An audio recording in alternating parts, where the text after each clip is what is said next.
We are live. With no sound. Again? Nope. Well, it doesn't look like you hit play yet. I did. I saw Trump doing the hands. Y'all can't hear that? No. Nope. I said share sound. This sucks, dude. There's always difficulty doing this whenever I do shows. I've noticed. I forget. It must be confusing. I'm thinking of starting my own thing soon, and it's just not looking forward to all these different issues. Share audio. There it is. Okay. And you can't hear that? No. Fuck it. All right, we're not doing that. Forget it. All right. Well, this has been in the long time in the making. So we're finally here. Connor, how you doing, man? Yes, I'm great. So thanks, you had an assignment to find out everything that's been going on in Afghanistan, and we need you to tell the listeners what's been going on down there. Well, I did my best. There's still a long ways to go. But I'll tell you, man. So basically, all the provincial capitals got taken in about 11 days. And so the fighting season really. So I guess we'll start with Biden coming into office. And in fact, actually, I think we discussed on one of the previous episodes, Gareth Porter wrote a great piece for the Gray Zone where he interviewed Douglas McGregor, who was appointed as special advisor to Christopher Miller, who was the acting Secretary of Defense after Trump fired Mark Esper, who was the lobbyist from Raytheon, who was, along with some of these other guys, like our current joint chairman, or the chairman of the Joint Chiefs, Mark Milley, who's insane. And also, it turns out Gareth has a new piece out lately that's a new piece that just came out recently that shows that he was actively pressuring Biden to keep thousands of troops in Afghanistan, and basically on an indefinite deployment. And they actually had, after Kabul fell, pretty immediately there was and he outlines this, there was a media campaign that began with David Sanger and some of these other hawks at these big papers coming out and saying basically that, this is all Biden's fault for a number of reasons, but one of them was he didn't listen to Mark Milley. He told him that the country was going to collapse and that he needed to keep, X number of troops, X number of thousand troops there. But anyway, so it turns out, Trump had this deal for us to leave, and we were supposed to leave by May 1st. And the idea was that essentially the Taliban is to enter into talks with the Afghan government during this process, and preferably after it. I don't think obviously anyone, well, at least at the time, it wasn't written into it that Kabul may just fall. But the idea was you keep ISIS and Al-Qaeda out of the country. Now, Al-Qaeda is really a non-factor and has been for a very long time. That's just basically propaganda. Scott Horton talks about that a lot. A lot of these UN reports that come out, they say, oh, Al-Qaeda's in Afghanistan, and you look for evidence and it just says, well, member states say, and they never have to provide any evidence. There's a lot of that. But and the ISIS group, those are Tariqi Taliban. Those are Pakistani Taliban guys from across the border who are enemies of the Taliban, and they're not. Maybe there's some who have traveled there, but by and large, they're not ISIS. They're not from the Levant. They're not Arab internationalist terrorist types. Wait, so build a caliphate. So who are all the ISIS people that were killed in that drone strike? Oh, yeah. That's what I mean. They rebranded a few years ago. Exactly. And they call themselves ISIS-K, ISIS in the course. ISIS-K for ISIS for kids. That's basically. Yeah, they're less effective. So those kids were in ISIS. Not as intimidating. They blow themselves up. It's, so, but anyway, so that group is not allied with the Taliban. The Taliban, in fact, have allied with JSOC, Joint Special Operations Command, to bomb. This is going back even in the Washington Post at the end of last year. Yeah, the Taliban. There's a group out of Joint Special Operations Command that has a plaque on their headquarters that says Taliban Air Force. And kidding. Yeah, man, it's an indirect. thing where it's like the Taliban started to notice that they were getting, if I remember, I haven't read the piece in a little while, but they started noticing we've got air support when we go after these ISIS guys. And so why don't we just wait for the air support and then we'll go in and hit them? Because that'd be able to make it a lot easier on us. And then it just became like a regular thing. An official thing. Yeah. Wow. Semi-official. Yeah. It's right. Yeah. They call themselves this group out of Special Operations Command. These are top tier, like, special operations forces, call themselves the Taliban Air Force. And so, in fact, actually, Milley was saying recently, he's like, it's possible we could just ally with the Taliban against ISIS. And the Taliban came out recently and they were like, nah, we don't need your help with that. So, yeah, exactly. And yeah, we know where that leads. Yeah, they're just looking for an excuse to keep bombing the country. Okay, let's kind of get on track. So Biden comes in, and Trump had made this deal with the Taliban where, you pinky promise to take care of Al Qaeda while we're gone and don't kill any Americans. Then, from now until May 1st, and then we'll leave. So right. Biden comes in, and just like everybody else, I pretty much expected he's going to try to find a way to weasel out of this, because Biden is, a button man, and all of his friends, like, none of them wanted the war to end. So, but then Biden kind of surprised and then he showed signs, and this kind of spooked everybody when he moved the date to, September 11th was what he did. And that kind of sent us the signal. Okay, he's it looked like what he wanted to, and maybe he did want this to happen. I don't know. Maybe you can give me your thoughts on it, but it looked like what he wanted to do was kind of trick the Taliban into accusing the U.S. of pulling out of the deal, getting them to do something stupid, and then that gives Biden the excuse to say, well, they killed an American, so now they violated the deal, so now we're definitely getting out and we're staying forever and ever. Is that what you thought too? Oh, for sure. Yeah. Yeah. I mean, that's what I was predicting. I thought, because, in fact, they said, so yeah, I mean, he ran on not leaving. He ran on keeping thousands of troops there. Basically, his old plan, I think he was going to implement. Like, he wanted to put bases in Pakistan to fight he wanted a counterterrorism operation there, like special operations forces, light footprint, but I think thousands of personnel. And I think he had given up a long time ago, and it's in the reporting. And he was against Obama's surge. He had given up on basically the war in defense of the Kabul government for, against the Taliban. But, he also said things that were like to stars and stripes while he was campaigning, where he was like, I don't see us leaving Afghanistan, Iraq, or Syria because it's complicated. It's very complicated. And so I took that to mean that, like you were just saying, and then also he sat on his hands, or at least it appeared that way. It now looks, from some of the stuff we're seeing, that he was probably under just as much pressure as Trump was to not do this from the Pentagon, and probably, in the State Department, I'm sure, as well. Mm-hmm. So how did he pull it off then?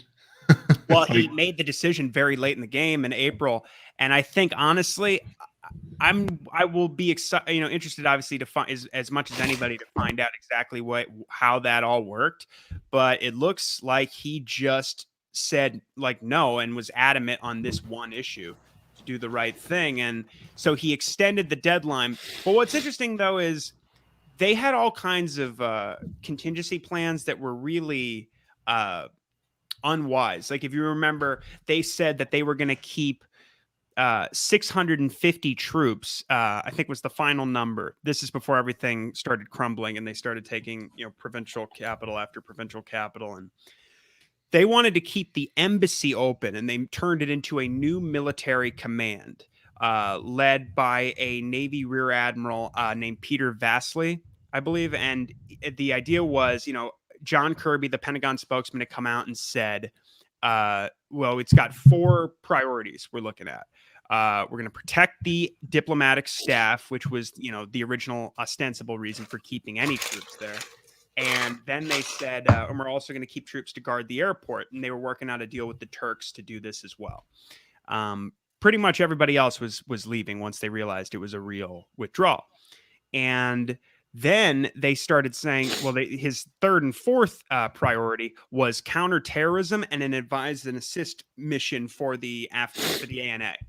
And that essentially meant a continuation of the war. Yeah, counterterrorism. That's code for we do whatever we want, right? Precisely. And and they kept saying we have this over-the-horizon capability, which meant, also I neglected to mention that they spent a lot of time trying to figure out ways to keep troops in the region, not necessarily in Afghanistan. And I think that embassy command idea was a last-ditch effort to maintain a presence, because if you remember, they were trying to get troops stationed, like 30,000 troops stationed north of Afghanistan in the in places like Uzbekistan and Kazakhstan, and they had no luck in those northern those Central Asian states north of Afghanistan.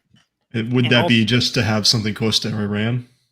Or Russia? They've always said the idea is to stay close to certainly Iran, but also Russia and China. And the problem with talking to like Tajikistan, Uzbekistan, these are allies of Russia. They're part of a group called the Collective Security Treaty Organization. And when it looked like things might get more chaotic and there were refugees spilling over the border, the Russians came in and reinforced them and told them, like, we'll help you out. They started doing drills. And also, it looks like the Taliban is ensuring that things do not get too chaotic, because I don't think they want to deal with whatever repercussions may come from the Russians or the Chinese if they're not able to maintain stability. So do you know what the talks were like between the Taliban and the Afghan government? Because I wasn't too aware about that aspect of the deal. Were they supposed to also not take the country over? Well, like, was that part of the deal? Or so did the Taliban like backstab everybody like right after the US left and they just ran in and took everything? Well, for the longest time, Ghani's government was refusing to negotiate. And that was one of the things that kept holding it up. I think they were supposed to. It looked like even as late as July that they were going to be proposing peace plans to each other and go over it. But the essentially, the Americans, when the Taliban first started making their gains.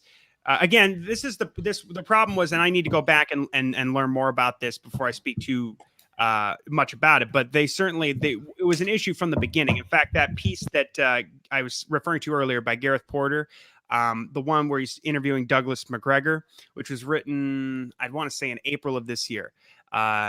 And you can find it like at antiwar.com and in the Gray Zone. And he talks about how very soon after the deal was inked in February, the Americans were bombing the Taliban again, and the Ghani government was holding up prisoner exchanges and all kinds of things. So the whole thing has been a chaotic mess, really from the get-go. It wasn't as if the Taliban sort of were dishonest in their negotiation. I mean, they have held up all of their obligations under the deal, at least to the United States, which was essentially that they would enter talks. They would, and they did. They tried to talk to the Afghan government. There were some talks, continuations of the Doha talks, and they even sent Khalilzad in the very end to try and get more of those negotiations going and get things going in a better direction. But it ultimately didn't work.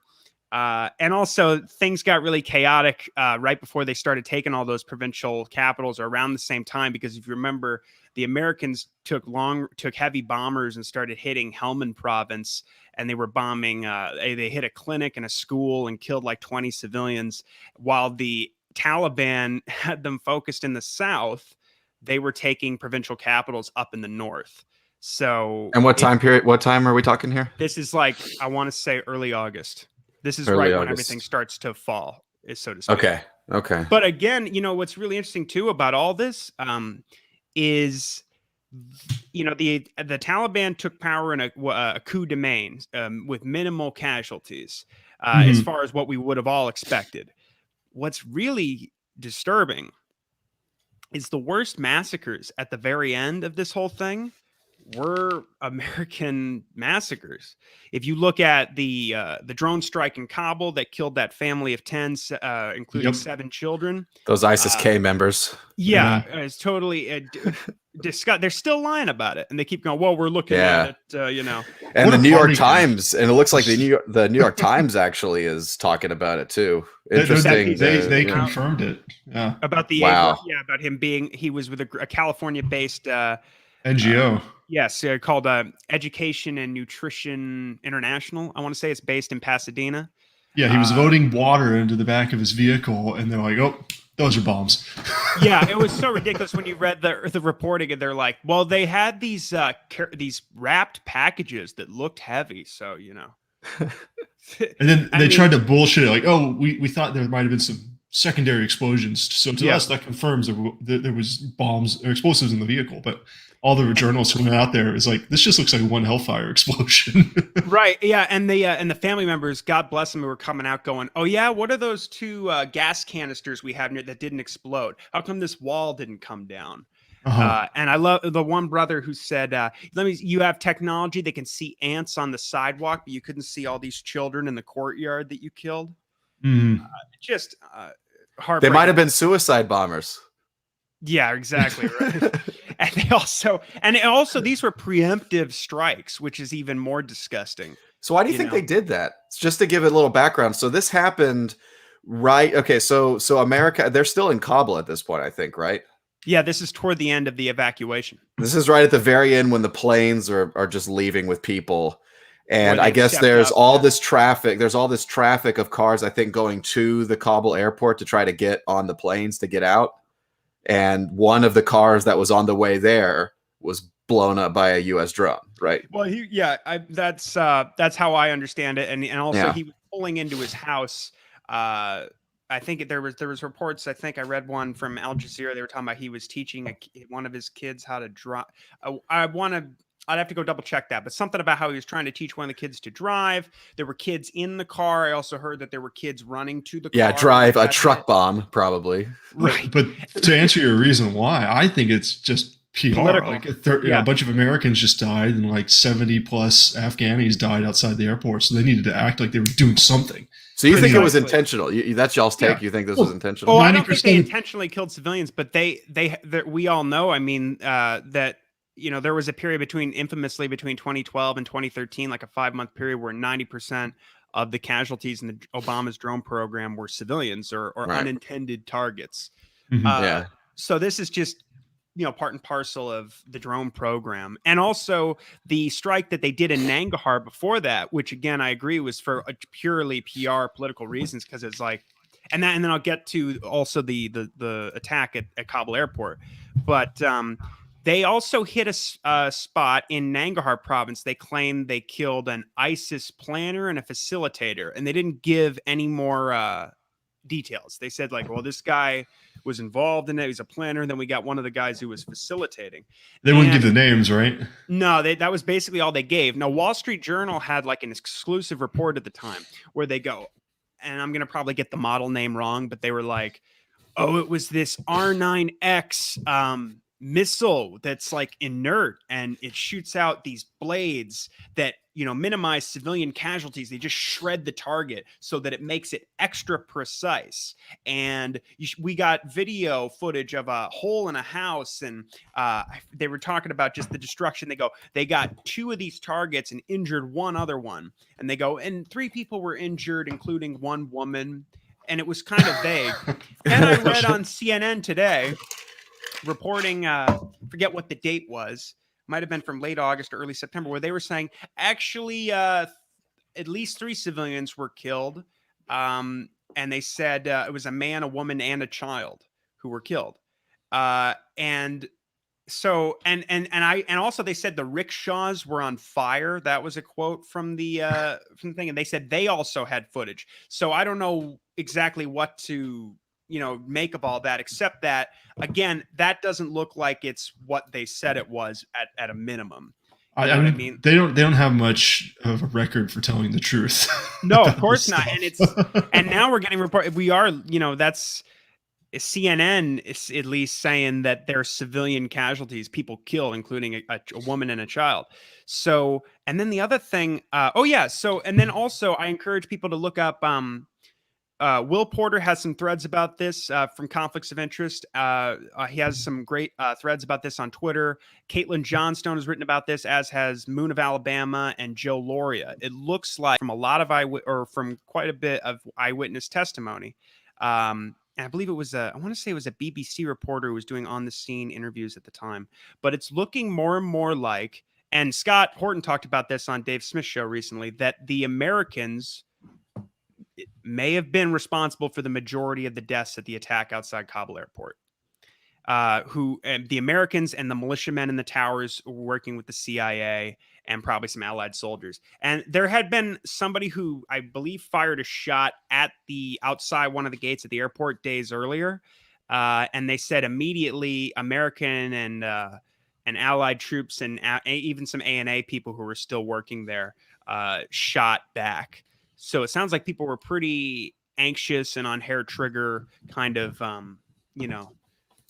very, I mean, you can imagine the chaos of everything. Yeah. And it was, the whole thing was managed so horribly. What I thought was really interesting too, was they had very different, the story changed quite a bit. They initially said that there were 2 suicide bombers and gunmen who killed 100 and, the number kept growing and growing and growing and growing. And now I believe it's like 170 civilians were killed. And oh, wow. Last I heard was like Taliban 70 members. Yeah, it was like 28 Taliban members, 13 U.S. troops, and I think a sailor. And so then they changed it shortly after to it was 1 suicide bomber, no gunman. They also said before that there was another attack. They were including all these numbers. They go, there was also an attack at the Baron Hotel. And then they just said, no, actually there was no attack at the hotel. Never mind. Yeah. So, and there were in the early reporting I was reading, if I remember correctly, the Turks and the Russians were corroborating a lot of these stories. So I don't know if there were also Turkish forces at the airport. I believe still at the time of the evacuation. And so I don't know why,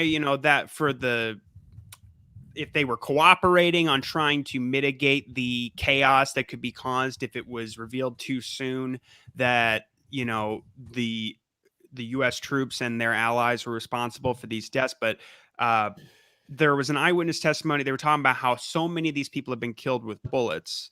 And they were shot in ways that would point to them being shot from above, from these towers and from these bridges. And they asked several people, including people I believe who lost like relatives and family members in the chaos. They were saying the shooting was coming from the soldiers, from the bridges, from the towers. And so one person did say that, I think he said maybe 20 people were killed in the explosion. The rest were killed by bullets. Oh, wow. And the official story now is that there were no gunmen. There were no ISIS gunmen. So what was that Samuel L. Jackson movie where they just like opened fire on the crowd? It was more akin to that. Yeah, I don't know what movie you're talking about, but do you know what I'm just when does Samuel Jackson fire bullets into a crowd? Yeah. Did they do Las Vegas shooting the movie? And Rules of Engagement. Samuel Jackson. Oh, it's the famous scene from Rules of Engagement. It came out in 2000, where he gets the order just open fire on a crowd of civilians, and it's just like it's a row of like half a dozen or a dozen U.S. military soldiers just like unloading into a crowd of people. Damn, I don't think I've ever heard of that movie. Oh, I don't think I've seen it. I've just seen that scene. It's kind of famous. I'd throw it up, but we can't get audio to work. Well, you try. Maybe I'm just dumb and I can't do it. All right, let me share my screen. Make sure you check that little box. So when you hit share, there's a box down there. Check it, then do it. And then I don't know, maybe it'll work for you. So right. Okay, so September 11th rolls around. That was yesterday. That was the official like we're out of here day. So well, we were out by I think we left like a day before the deadline got switched to August 31st. Okay. And Biden kept saying we intend to get everybody out. Everybody's going to get out. And if I have to stay a little longer, I have to stay a little longer. But everybody's going to get out, and I intend to be out by August 31st. But if I have to stay a little longer, and no one thought he was going to do it. I mean, fact, I remember reading at the time, maybe a week before, like exactly, because I think the 31st was on a Tuesday, and the previous Tuesday, I remember reading the Wall Street Journal editorial board was saying he ought to just blow through. If I remember, I'm not going to remember exactly how they phrased it, but they were like, he can't let them dictate. You know, there was a lot of this rhetoric. Right. Let the Taliban dictate to us terms, and then they said that Boris Johnson and the people at the G7 conference that I believe was on that following, this might have been on a Monday. So I think that meeting was like on Tuesday. I might get it slightly off, but they were saying, you know, Boris Johnson and the G7 leaders should put some starch into Biden's shirt or whatever, however they phrased it. They literally said that. And it was, and Boris Johnson was saying he was going to really press Biden to stay. And these other countries were saying like, yeah, we got to stay in there and then Biden shows up at the G7 and goes, because the Taliban said on the same day, if you stay, you're going to be regarded as invaders. We've been more than accommodating with you, and you've changed the deadline a few times. So you better leave by the 31st. So Biden shows up at the G7 and he goes, I'm leaving on the 31st. And these European country vassals who are going like, hey, you know, I'm going to tell him the next day. They're like, we'll be out by Thursday. I know it's like next week. Oh no. So you think it really was like, you think he might have been planning on staying and then last minute decides, no, we have no choice, we got to make this happen. And it looks like all these forces were arrayed trying to keep the American presence in Afghanistan. Sure. I don't know how much Biden had to do with that. Yeah. But I think Biden was trying to, who knows exactly how conscious he is of what the hell's going on with his neuro, you know, the way his brain is working right now. But he was saying things like, he may have just been playing politics, but even when I say that, I'm like, can he even conceptualize that going, I may even stay past that just to cover his right flank a little bit so they can go, see, he's kind of being tough about it. You know, I thought his administration, there was some reporting that came out about polling numbers. I thought this was really interesting, actually. And I might get some of the data off, but I think it's like 70% of Americans supported leaving Afghanistan. It's super majorities anyway of civilians and military. The funny thing to me is there was reporting coming out where they were talking, I think, to like unnamed Biden officials who were saying, yeah, we see what the press is doing. And we get it. Like, you know, we understand what the game is. I don't think they phrased it exactly. I'm paraphrasing, you know, the way I guess would have conceptualized it, said it, but they did say that we know the American people are on our side here. So we're going to follow through. And I thought that was interesting. Now, he's making some horrible moves right now, of course, with COVID, which is not surprising. Oh, sure. Yeah. But they know that, first of all, the war was over. Mm-hmm. You know, Ghani even showed up in July and talked to Biden and was like, are you, the way Scott Horton phrased it, he's like, are you really going to screw me? And Joe Biden was like, yes, we're done.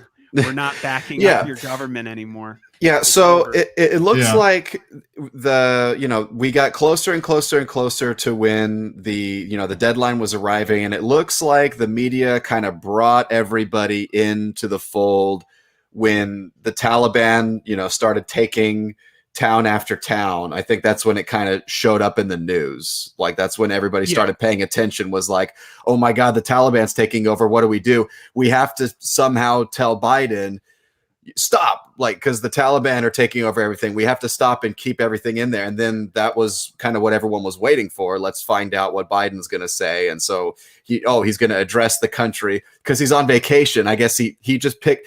That's when he decided to do his vacation, when, they were, right. That's why I saw that. I'm like, that's when he picked, like, when am I going to put my PTO in? That's a perfect time to do it, when I'm leaving a 20-year war.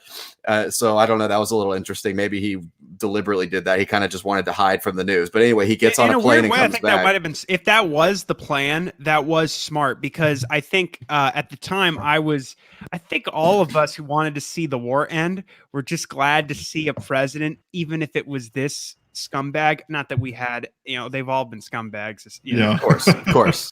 Worse than that. But the idea that Well, the press are a bunch of liars and scumbags too. And so all they wanted to do was basically get him out. Dave Smith put it great. He's like, they're all but saying now, look at this stupid old man, this senile prick. He doesn't know what he's doing. He's got no plans. They wanted to bring him out there so they could yell at him and get him to step in a fucking bear trap.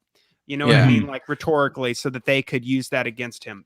Well, of course, that's never going to happen because he doesn't take questions. I mean, he hasn't. But I think they probably wanted to have some moment, at least with whether it was going to be with Saki or whoever, because wasn't she also out for like couldn't reach her the week, right? That at least.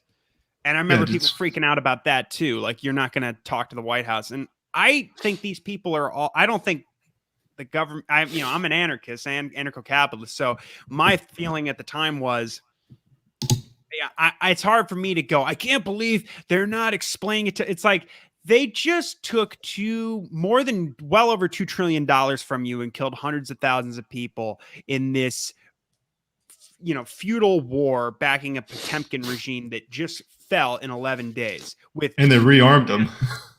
Yeah. And now you're, it's like, and we're supposed to be like, we've got to demand answers from them. Why the fuck are they stopping this? Like, I'm glad that they are. So at the time I was just like, whatever, I don't care. Like, I'm not going to be one of these people going, I demand answers. Like, because anything they say is going to be BS. So, well, it's a win-win. We get out of the war, and there's a big pie in the face of the federal government. Like, exactly. Seems great. And that probably was best for everybody, including in the anti-war movement, just because there's a bad taste in everyone's mouth. Yeah, I think the media is trying to because we have Afghanistan syndrome now. The Vietnam syndrome was a big thing. Norman Podhoretz, one of the leading early neoconservatives, coined that term. Or maybe, and he also, I'm pretty sure that's his term. Or it was sickly inhibitions. I think he defined it as the sickly inhibitions against the use of military force. They don't like that. In fact, the neoconservatives, you could argue their whole kind of trajectory since the post-Vietnam era has been to eradicate that sentiment from us. And so I see the media right now, the way they're doing it is like they're trying to preempt that. So they try to bully us the way they would bully Biden. So they couldn't get to Biden, so they bullied the American people. They kept telling us, this looks weak. This looks bad. China and Russia are going to capitalize on this. The Iranians are going to, they're going to, whatever they were saying. I don't think they were saying they're going to attack Israel, but they were talking about how this is another Islamist regime that can ally with Iran. They threw everything in the kitchen sink at it. I even saw people talking about China's going to think we're weak and take Taiwan. Yes, a lot of people were saying that. In fact, Condoleezza Rice came out and said, now is the time to double down on our commitments to Ukraine, Iraq, and especially Taiwan. Mm-hmm. And I thought that was notable, that you have a key figure from the Bush administration coming out and essentially saying we're not doing enough with as far as the war with China goes. I don't follow her, but it sounds like she came out of the woodworks and started campaigning to stay in these areas because she was on Ben Shapiro's podcast. And really? Condi Rice is on Ben Shapiro's show? She was on a Sunday special. I keep their podcast feeds. I don't listen to every episode, but occasionally I'll see something like that. I'm like, all right, what are they saying? And it was really not enlightening, but interesting to see them bring up talking points from when the war started. Like, we need to be there to stop terrorist attacks at home. It's like, we've heard this song and dance before. Yeah. Like, we've seen how it plays out, and you're asking us to like triple down. Oh, unbelievable. And it was funny that you just said that, because I'm a little ashamed to say I don't watch Ben Shapiro, but every time I see him, it just gets me too mad. Sometimes it's a little too hard for me. But I'll tell you what, I can't stand him. Yeah, we did this show, Kyle and I, recently with Joanne Leon from Around the Empire. We talked about a bunch of stuff, but one of the things we talked about was like that I wanted to cover. It was like a roundtable thing, and I wanted to talk about how there's these pieces at Electronic Intifada and Mondo Weiss about how the neocons and the Israel lobby are trying to like exploit the withdrawal for a number of reasons to like keep the U.S. in the Middle East, like I said, to preempt the Afghanistan syndrome, and also to like basically get them to flex their muscles on Iran. Yeah, it's all about Israel getting America to fight their wars for them. They want the U.S. to be there as long as they want. So of course, Jew boy has to come and defend the war because it's good for Israel. And one of the things I described, I was reading like quotes from Elliot Abrams and Mark Dubowitz, and at the end of it, Kyle said, I think he had just seen a clip of Ben Shapiro, and he goes, "Yeah, Shapiro's saying all of that right now." Well, it's weird. Like, he's supposed to be a fiscal conservative, but he's talking about how we spent $2 trillion in this war, and we need to keep spending money to keep this one air base to launch drones from. It's like, that's money well spent.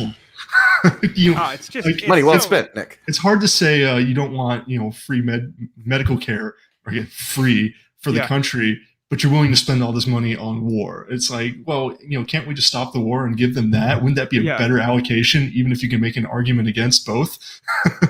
Yeah, but that just shows you essentially what a monster Ben Shapiro is. That's, that is so insidious, dude. I hate that shit. The whole I'm just like you, libertarians and young guys who reading economics. We just gotta go drop 80,000. I know we already dropped 80,000 bombs on Afghanistan, but hear me out. Let's drop thousands more. And so the brief. Condi Rice says it's a good idea. The anti-war, the whole Trump making the Republicans anti-war thing was really just a flash in the pan, and overnight they're right back to being George Bush Republicans and how we have to stay to fight the terrorists because they can't go anywhere else but here. That's the other thing that I thought was funny. I mean, Asia is huge. Yeah. Oh, wait, say that again? Well, I talked to Nick about this on the last episode. We kind of talked about Afghanistan, and we put together kind of a template. If anybody defends the war and you ask them, why are you defending it? The answer would be something along the lines of, the terrorists are plotting attacks, and if the United States isn't in Afghanistan, then they're going to be in their caves plotting the attacks. So we have to be there so that we can kick in the cave doors and shoot them all before the attacks are planned. And I just think, how big the world is, right? Most Americans, I don't think, do. It's not there. They're like, well, we have to cancel our plans because the caves are all taken. There's nowhere else we can go. We might as well play soccer instead. We know they can just go hide in a cave in Pakistan, and we won't mess with them for a decade. Yeah. Right. Yeah. And the safe haven. And then even the war against Al Qaeda in Pakistan under Obama, there's thousands, tens of thousands even of civilian casualties in that. I mean, all the infamous stories we heard about the drone program, back in those years was as a result of that. Yeah. How many terrorists did we just create by blowing that car of kids up? Exactly. Yeah. One of every family member. There's a quote from somebody at the funeral that I read today. It might have been in that Times report. Maybe you guys remember. I won't remember it verbatim, but it was something like, the Americans kill Muslims everywhere. And I was just like, well, you can't really argue with that too much. Yeah. I mean, and again, that's why I think the media did such a good job. Hopefully not well enough, but the American people had a reason to be really mad or really sad about what happened. And if I tuned into Fox News, because I grew up with that stuff. So, and I don't watch it that often, but I watch it every once in a while to see what's going on. As far as how they're still presenting it. What they're telling people is a better way of putting it. Yeah. I think people who used to be liberals do the same thing with MSNBC. That's what Joanne Leon told me, to just go back and just black pill yourself essentially on what's going on. And so I was looking at it, and they were like I said, bullying if you had any positive thoughts about, it's about damn time, right? $2 trillion. How many of our, even if you don't care about foreign deaths, how many we lost 2,300 American troops defending a democracy that was corrupt to the bones. And that they didn't even want. Yeah, I mean they didn't defend it. They took power. A lot of these provincial capitals and military bases, they went down without a fight. To be clear, it was always their country. They just came and took it back. Like we saw this. Yeah, we saw this in Iraq. Fired. We're back where we were. We saw this in Iraq. Kabul. This was Iraq too, pretty much, where instead of ISIS rolling through and taking all of the trained, instead of all of our trained, Iraqi soldiers just throwing their guns down and going home, they did. Now it's the Taliban and the Afghani troops that we trained dropping their guns and going home. And then the media, I guess, it was a really the thing that was depressing me wasn't the end of the war. I mean, the libertarians, I think, were the only ones that were actually happy about any of this. Everybody else was mad because the media was telling everybody to be upset about it. And we finally saw a pretty interesting development where the media had to take a side. It was, they had to decide now, do we want to defend our guy and defend the party, or do we choose war? Because now we can't have both. And they chose war. They picked the worst one.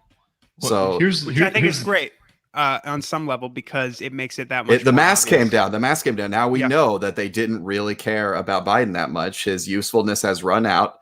And now I wonder, do you think they might even try to, it'd be funny if they try to impeach him over this drone bomb that killed those kids. I don't think for that. I haven't, because I don't watch enough mainstream news, and I don't know if you guys do, but do you have any idea how much the presence of that story is right now on? Well, TV? It was in the New York Times. I don't know about TV, but Nick just shared the story with me on the New York Times. That's a pretty big deal that they're not carrying water for him anymore. It dropped on 9/11, so it's literally getting overshadowed. It was. Oh yeah. So to me, it's like that's a great point. Nobody's going to give a shit because everyone's too busy. Never forgetting. But it's sad to me is I don't. Yay, the war's over finally 20 years later, but I don't think any lessons were learned. If a plane flies into the Freedom Tower tomorrow, I think we'd do it all over again. Yeah. Well, and that's the other thing too. It's like never, and not to go back through like everything that got us here, but like that's the other thing. They're still trying to push the whole never forget thing in the most vapid way. It's like never forget what. Right. Yeah. That's what I always notice. The implication is never forget why we're mad, why we have to keep doing this. Yeah. Don't be a pussy. Keep supporting the wars and supporting the troops, and just shut the. Yeah, as Bill O'Reilly used to say, you shut up. If we're not, with all the specials, you watch the NFL or whatever, it's all the tearjerker specials, like Never Forget, and I think, okay, well, if you're not going to at least ask the question, why did it happen? Then you probably are better off for just forgetting about it. Right. There was a woman on Fox News who was interviewing her. I guess it's Martha McCallum, who I believe is the neighbor of Stephen Colbert. They're very close, which again shows you how full of shit the whole mainstream media apparatus is, because ostensibly shouldn't they be shouldn't they be enemies, or should, you know what I mean? Like, or they could just be like, it's just a show. It's just a show.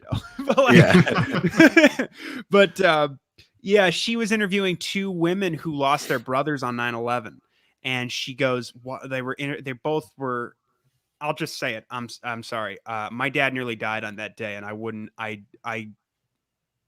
I can't say exactly if my life would have been exactly the same, if I would have gone the same trajectory. Maybe I would have been a hawk. You know what I mean? Like, I don't know. But I thought it was really interesting. I would like to think that if that did happen to me, that I would have looked into this and seen why it happened. This woman said that Biden's withdrawal and ending the war against the Taliban feels like a stab in the back. So my comment was, you lose your brother in 9/11 and you've done essentially no research. You're going with stuff that people realized wasn't true, like very early on. Like the Taliban wasn't responsible for 9/11. No, this is like the nation building, democracy, girls' schools kind of thing. Yeah. Now I don't blame them, because the Bush administration, on some level, because the Bush administration tried to conflate those two things, and honestly, people are still doing that. I mean, I read pieces even sometimes where I'm surprised that people like in independent media are trying to say, well, the Taliban have a relationship with Al Qaeda to this day, and with ISIS, and there's the links between jihadi networks and this sort of thing, or they really hate the West. That's the main thing, and you're like, no, I'm pretty sure most governments just don't like terrorists doing shit in their country.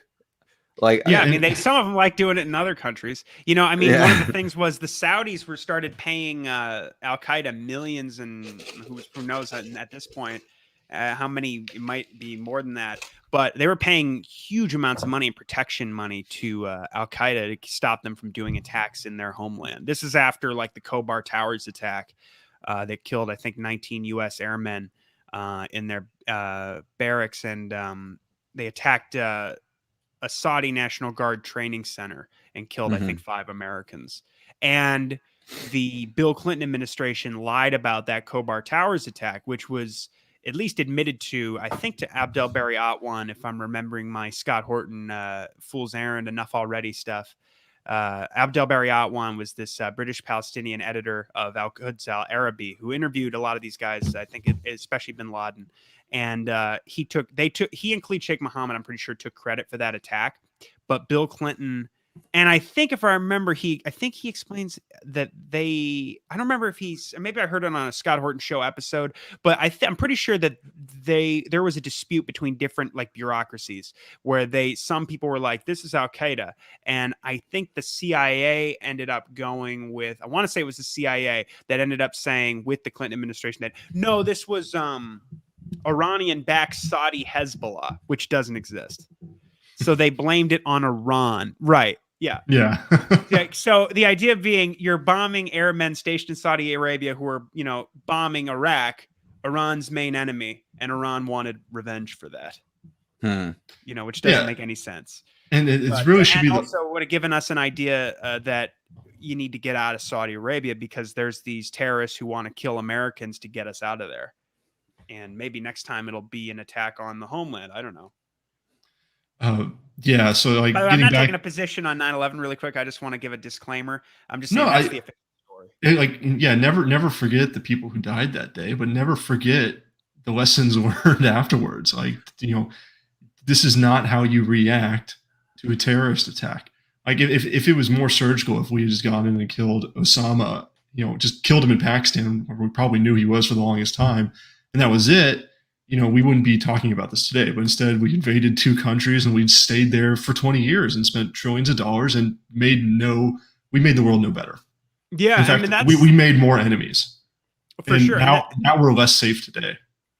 And that's the famous story. Although, you know what? I still think, I don't know if this is still true, but for the longest time, I have a piece I wrote in 2017 called Blowback for Christmas. And at the tail end, I used some statistics. I think you're more likely to die in your own bed. You're more likely to die from a bee sting gone awry than get killed by a terrorist. More likely to be killed by a cop in the United States. For sure. Yeah. So way more likely. Yeah. Good. Yeah. Hell yeah. I mean, Jesus Christ. And so, but the thing about that too is like in December, they could have gotten bin Laden. They spent all their time up in the north of the country with Rashid Dostum taking like Tahlequan and Kunduz and Mazari Sharif. And they knew because all these people like John Miller and the CNN guys, Peter Arnett and Peter Bergen, had interviewed him at the Lion Den's hideout in Tora Bora in Nangarhar province in the far east. And they're up in the north. And by November, I think Scott says late November, like the 25th, they realize that they go, oh, I think bin Laden might be over in Nangarhar. So then by December, the Delta Force, the top tier Delta guys and the CIA paramilitaries have them cornered in Tora Bora. These like last 100, there was only like a few hundred at the most Al-Qaeda guys in the world, and most of them were right there in this little spot in Nangarhar province in Tora Bora. And they had them cornered. You had thousands of Rangers already occupying Bagram Air Base. You had Mad Dog Mattis, the general, had 4,000 Marines in Kandahar. And like I said, you had these Green Berets up with Rashid Dostum in the north who were committing war crimes. And Gary Bernstein, who's the second on scene CIA commander, kept demanding reinforcements. His boss they kept getting denied. His boss went, Henry Crumpton went and talked to Bush and Cheney in the White House, laid a map out on the desk and said, here's where we are, here's where they are. We're relying on these warlords, the Northern and Eastern Alliance guys to do this. We need Rangers. We need Marines. And they Bush didn't do it, personally told them no. And I heard Scott talking on Media Roots Radio with Abby Martin and Robbie Martin, and he said that what a lot of these guys, like I think his name is, his pseudonym was Dalton Ferry, but I think his real name was Thomas Greer. I want to say that's the right name. Anyway, it's the guy who wrote the book. It's called Kill Bin Laden. He's like a Delta Force commander who was in charge of this. And apparently those guys never get told no. If you're, because the Delta Force is like the top tier special operations forces, it doesn't get any higher.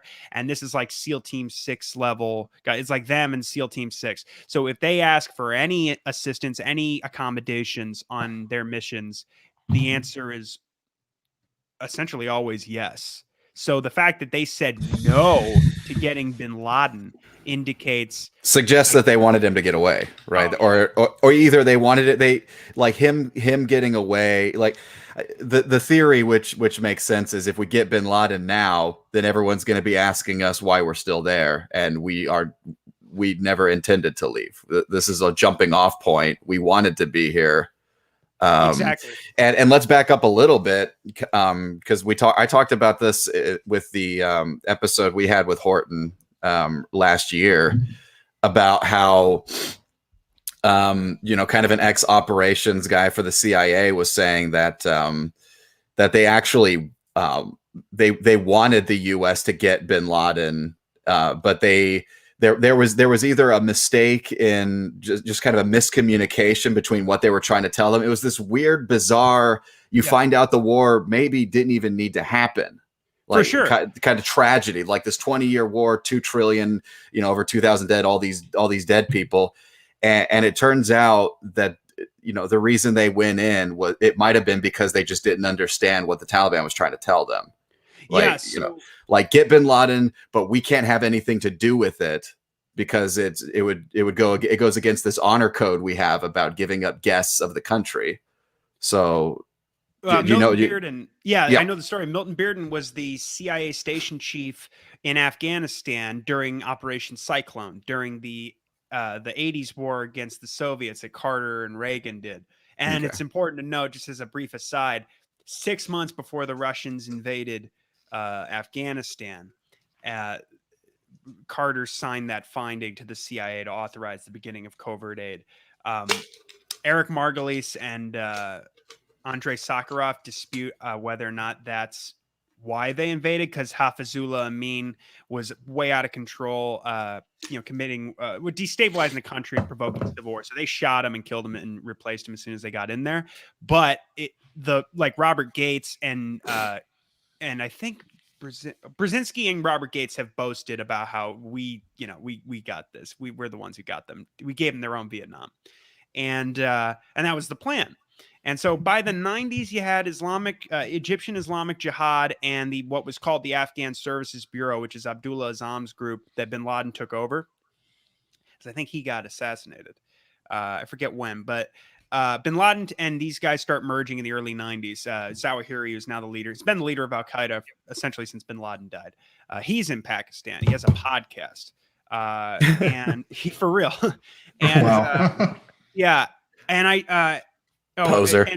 Yeah, exactly, right.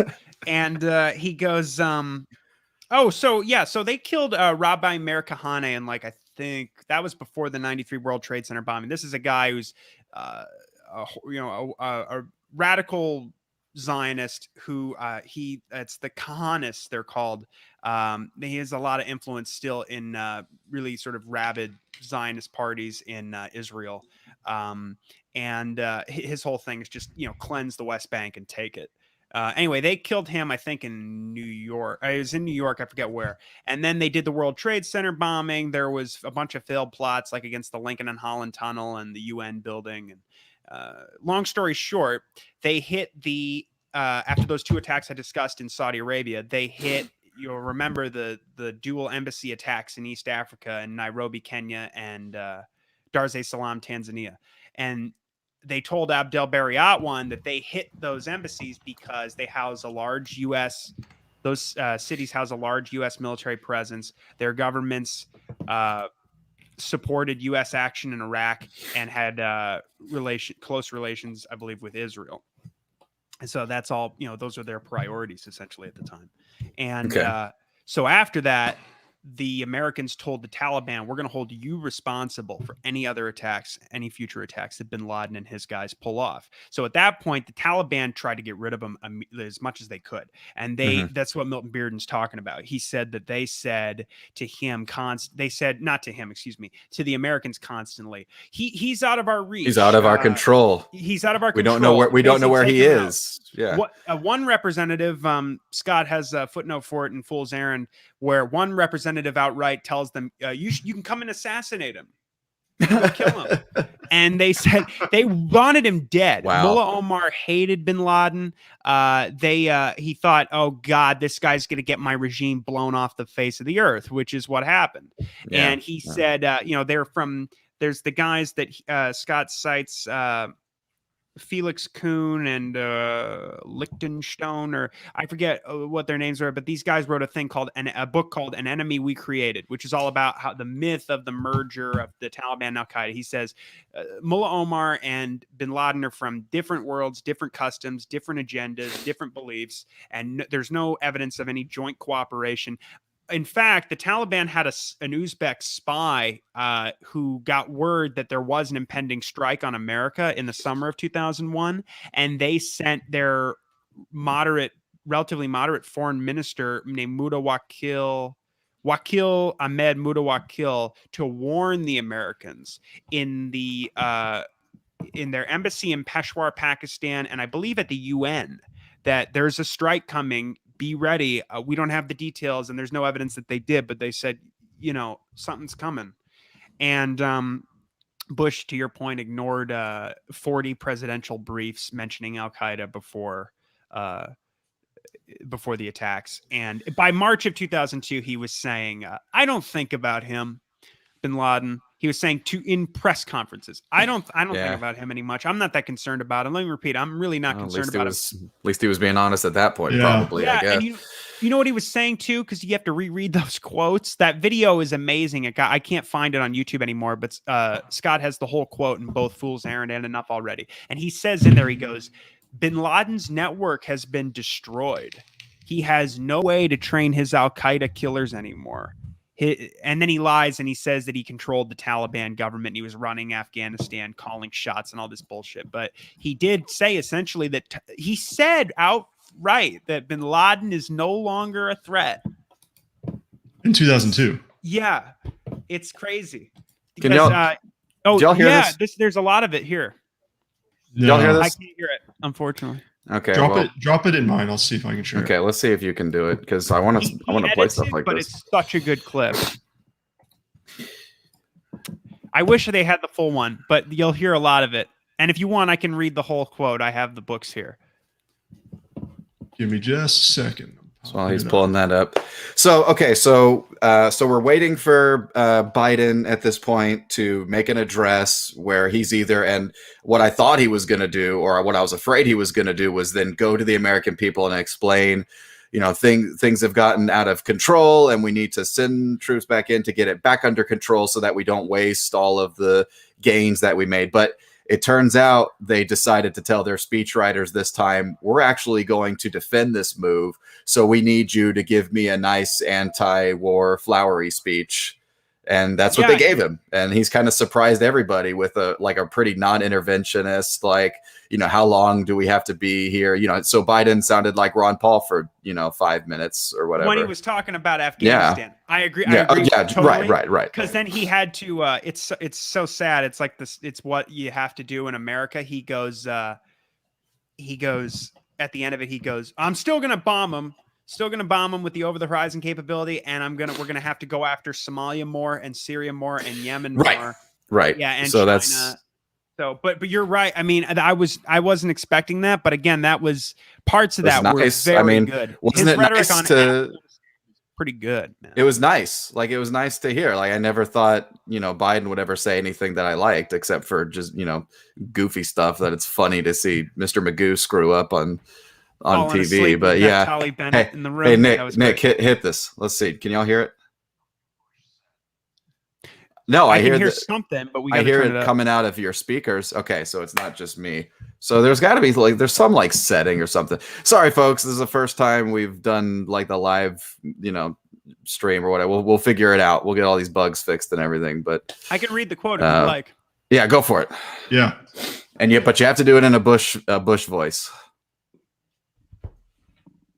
I need a Bush voice, Connor. I'll do my best. Let's see. I'll try one more time. Okay.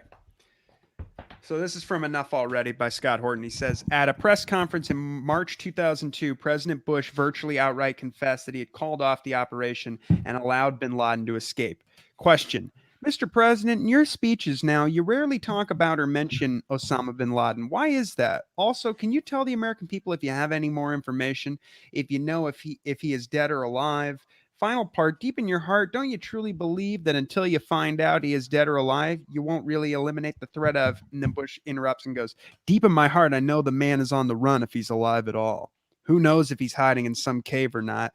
We haven't heard from him in a long time. And the idea of focusing on one person really indicates to me people don't understand the scope of the mission. Terror is bigger than one person. He's a person who's now been marginalized. His network, his host government has been destroyed. He's the ultimate parasite who found weakness, exploited it, and met his match. He is, as I mentioned in my speech, I do mention the fact that this is a fellow who is willing to commit youngsters to their death, and he himself tries to hide, if in fact he's hiding at all. So I don't know where he is. I just don't spend that much time on him. Kelly, to be honest with you, I'm more worried about making sure our soldiers are well supplied and the strategy is clear. That the coalition is strong. And that when we find the enemy, the Taliban, bunched up like we did in Shakako Mountains, that the military has all the support it needs to go in, do the job, which they did. And there will be other battles in Afghanistan. There's going to be other struggles like Sheriko. I'm just as confident about the outcome of those future battles as I was about Sheriko. Where our soldiers are performing brilliantly. We're tough, we're strong, they're well equipped. We have a good strategy. We are showing the world we know how to fight a guerrilla war with conventional means. But that didn't age well. None of this does. The woman goes, but you don't believe the threat of bin Laden, that the threat bin Laden posed won't truly be eliminated until he's found dead or alive? And he goes, well, as I say, we haven't heard much from him. And I wouldn't necessarily say he's at the center of any command structure. And again, I don't know where he is. I'll repeat what I said. I am truly not that concerned about him. I know he is on the run. I was concerned about him when he had taken over a country. I was concerned about the fact that he was basically running Afghanistan and calling the shots for the Taliban. But once we set out the policy and started executing the plan, we shoved him out more and more on the margins. He has no place to train his Al-Qaeda killers anymore. And if we find a training camp, we'll take care of it. Either we will or our friends will. So, yeah. So, yeah. Do you think he really believes that they were calling the shots in Afghanistan? That's what he just said. That bin Laden was in charge. Does he think that? I don't think the principals did, but there's some anecdotes from, I think, Woodward's books that I heard over the years, like on the Scott Horton show, where Bush says to his father in 2006, one of my favorite ones is, he says to him, well, first of all, Ray McGovern, I remember him telling the story on the Scott Horton show that he used to be, Bush's morning briefer. And Ray McGovern, who's now been a great anti-war activist this whole century, and he runs Veteran Intelligence Professionals for Sanity with a lot of great people. But he says that if I remember correctly, that he called Bush Bush won, he called them like shortly after Bush got elected, and he goes, "Listen, do you see all the neocons in your son's cabinet? These guys are going to roll him into invading Iraq. That's all they talk about. And what is he going to do about that?" And apparently, the father said, basically said, George isn't dumb enough for that. And then there's a story that I remember, I think it was from a Woodward book, where in 2006 he says now his father doesn't like Rumsfeld, and his father used to use, I think it was Scowcroft, his job in Bush's presidential administration was to keep the crazies in the basement. What that meant was keep the neocons away in our administration, like Wolfowitz, Khalilzad, these kinds of guys. Edelman, I don't know if Edelman was in the administration, but he certainly had a hand in writing the defense planning guidance. They keep these guys away from Middle East policy. I think the idea was like they can mess around in Latin America, but don't let them get involved in Middle East policy. Yeah, I've heard Israel. So Bush says in 2006, he says to his dad in the Oval Office, he goes, "What's a neocon?" And Bush one says, angrily, I'm sure, because the other quotes are like, "You're a real disappointment, Junior, to all of us." And he says to him, "What's a neocon?" And he goes, "Who or what?" And the Junior goes, "What?" And Bush one goes, "Israel." How do we know who quoted them as saying that? Quote, so you I wish that was true. Like, yeah, basically, I wish that was true. It sounds about right. But I've heard this Bush theory is a before, moron, and his dad doesn't like the neocons and thinks that they. He's apparently resentful of what his. In fact, he got Scowcroft to write a piece. I think it was in the Wall Street Journal called "Don't Attack Saddam," as we were headed into the invasion. And that guy is essentially Bush one's dual. What do you call that when you have you're like they're like one and the same. I forget the term I'm trying to think of. Doppelganger.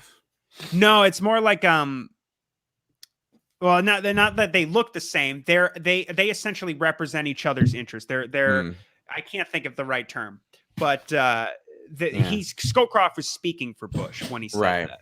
Yeah. So I've heard this theory before that the neocons were even too extreme for George Bush Sr. and he kind of saw these people as like manipulating his son. Like, I guess he didn't realize it before it was too late that that George Bush Jr., I guess, maybe he just didn't know about them. He wanted to be like a great president, a wartime president, and prove all the stuff about, if I'm badass, if I get a chance to invade Iraq, I won't blow it like my father did. I'm going to make the most of all the political capital I have, and I'm going to push through all the programs I want to get done. And so they had a perfect, bin Laden found if you believe the official story about 9/11 and what bin Laden was doing, then bin Laden found a perfect mark in Bush. And in fact, his son said that was what happened, that he was so happy when Bush got elected.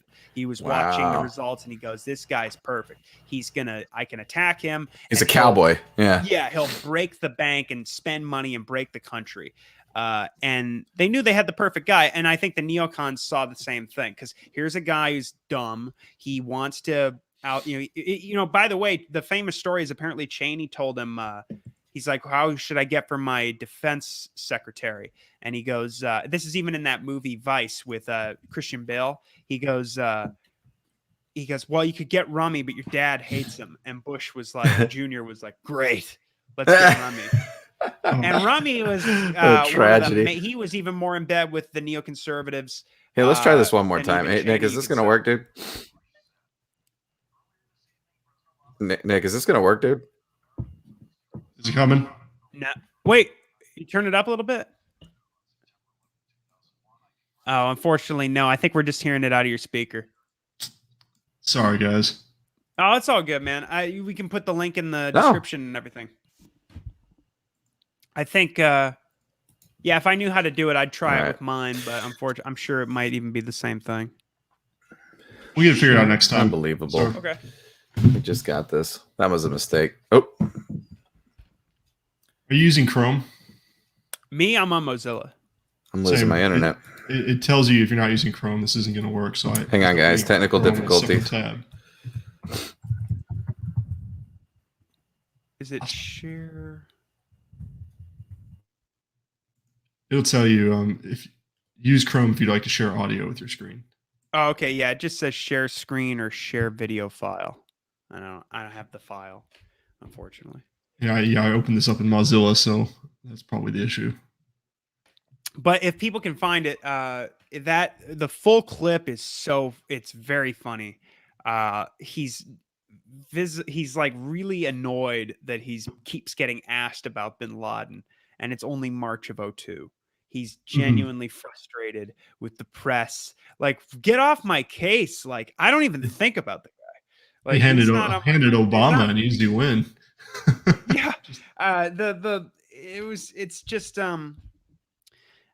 I remember being terrified at that time. You know, I was affected big time by that kind of propaganda. Maybe not at that age, but as I got a little bit older, like when United 93 came out and all that nonsense, that had a big effect on me. I was in scared of 5th Arabs grade and all kinds of stuff. I was in 5th grade, but if I was in 12th grade, I might have been signing up for the armed forces.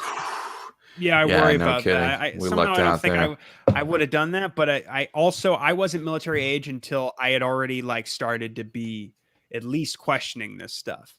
So I Right. used to be very like and still kind of am. It's hard for me to like empathize with like, you know, soldiers or people in the military. When you read about only really the bad things that they do, you kind of go, how can somebody do this? But at the same time, you know, it's hard for me because everybody's life experience is totally unique. And a lot of these people come from areas where everybody's telling them to join.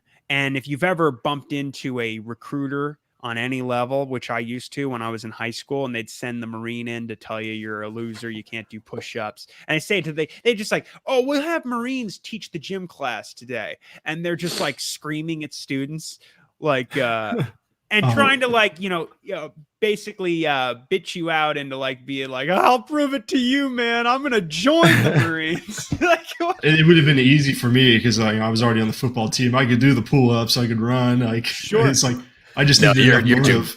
You're too gay to be in the Marines. I'm not gay. I'm gonna join the Navy. But it was crazy. But I think, honestly, I think all that's like really starting to wear off. And I think the other thing too is like a lot of this articles I've been reading when I was at this event yesterday for End the Damn Wars. A lot of the thing I've been noticing that, Caitlin Johnstone had a piece about this too recently. I think it was called 20 Years of Phony Tears or something like that. And she was saying basically that the American people were kind of, like I say, as my phrase, they're kind of bullied into this reaction that we were all like shocked and sad and horrified and all this stuff, but they really did kind of, you would have like, now it's way more obvious, especially like after seeing Russiagate and the whole COVID scam and just like, the way that we've seen mass psyops in real time. And if you weren't on board with them, you were watching a mass hypnosis take place, and it's shocking. And so now you look back on it and you're like, they convinced us to invade Iraq and Afghanistan and fight two governments that had nothing to do with the attack and spend trillions of dollars and launch, 5 more wars in the region, and kill well over, it's probably more than 2 million people and I mean, the numbers say that I cited one of my articles, but I forget if it was Cost of War or who, but in violent deaths, I think they're getting close to 1 million, even in the conservative estimates. But for years, the number has been 1 million just in Iraq War II alone. But spent trillions of dollars now. At this event yesterday, a lady said that and it's, I was in 2017, they were estimating that the interest on the $6 trillion the war on terror cost was going to be more than that. It was going to be like $8 trillion just in the interest on it. And a lady yesterday was given a speech. I think it was Lauren who organized the whole thing. I believe she's in the Arizona LP. She gave a speech where she was talking about this, and she said, I think she said that the interest on the Afghan war, which has cost, of course, over, I think it's like 2.3 trillion they're saying now. It's going to be in total at the end of the day, like with the interest and everything, it'll be more than $6 trillion. or she said it will be $6 trillion. And that's just one of these wars. We flush down everybody's future. Well, that's the way U.S. debt works. It never gets paid off. It just accrues interest forever. Well, I'm waiting for us to default and fire all these people and figure out something better. But unfortunately, we'll I don't never think we'll default as long as we have a money printer. Yeah, We'll but debase our that'll currency destroy to the. infinity. And then the last trick the media is going to pull after getting us involved in this whole thing is that they're going to actually take, arguably the best thing that a president has done since I've been paying attention to politics, and they're going to make him eat shit for it. Right. They want it to be painful. They want no president to ever think of doing anything like this again. And that's why, unfortunately, he's even saying, well, I'm going to double down here and there, and I'm going to do this. And you can see even, God, they're pieces of shit. The Republicans are coming out and saying, you got to add and they were saying this before anyway, but they're like, you got to put tens of billions of dollars more into the defense budget. And Biden's proposed budget for next year is over $750 billion. And there's a wonderful piece I recommend people read by Robert Higgs, the great libertarian economist, which is from the Bush era. I have a book called Resurgence of the Warfare State Crisis Since 9/11. It's a series of articles I think he wrote for the Independent Institute around that time, or maybe other outlets as well. And it's called The Defense Budget is Bigger Than You Think. And he says in there that he goes through how, look, they're talking about just the Pentagon budget, but you got to look at the Energy Department. You got to look at how much it costs the State Department now, the Department of Homeland Security, the VA, all these different numbers. And he says a good rule of thumb historically is you take the Pentagon budget and you multiply it by 2. And there's been a lot of other, of course, you can read reporting, people talking about since at least the early 2010s, we've been spending over $1 trillion on the overall, the empire every year. And now it's going to be, that's, $750 billion just at the Pentagon. So we're spending at least probably $1.5 trillion now. And it's only going to go up because that's a big part of this Asia pivot is they just want to, best case scenario is they destroy our economy by making us spend all this money on bombers and ships. Yeah, no, it's we're in another Cold War at the moment. Yeah. With China now. We haven't called it a Cold War. Right, yeah, because it could get hot quick because of all the provocations, and we have our Coast Guard now sailing ships through the Taiwan Strait. Taiwan's the line in the sand. I really think that's where it gets hot, if it's going to get hot anywhere. Yeah, and Colonel Daniel Davis, who's the great Afghan war whistleblower, who at the end of the surge came out and basically said that Matthew Ho, the State Department whistleblower who blew the whistle at the beginning of the surge or just before it was going to start, said he's right. This war is unwinnable, and they came out and they were just great on all this stuff. But Daniel Davis wrote a piece recently about the new war with China, and he was saying, look, this is not in our national interest at all. And if you get into a war with China, you got to remember, China cares a lot more about Taiwan than the American people do, than the American military does. We can blow smoke and play games and all this shit, but to them, it's a life or death issue. It's one of the most important things to their foreign policy. They're willing to take huge losses to ensure that they, can essentially take Taiwan back. And I'll just say that if he said specifically that, the Chinese have the ability with their 3-stage intercontinental ballistic missiles, etc. If we fuck around over Taiwan, American cities here will get hit with nukes. So it's just unthinkable, which is why I thought it was so ridiculous when Condoleezza Rice had the nerve to come out and go, we ought to double down on our commitment to Taiwan, which is not even official. It's not even U.S. policy. Yeah. But now more Americans support going to war over Taiwan than don't. There was a piece about that recently. Daniel Larson wrote a response. Part of me thinks the fuck up in Afghanistan was by design in order to prevent us giving up on these commitments. Well, that's what they're using it for. They're saying now we look unreliable, we look bad, you got to double down.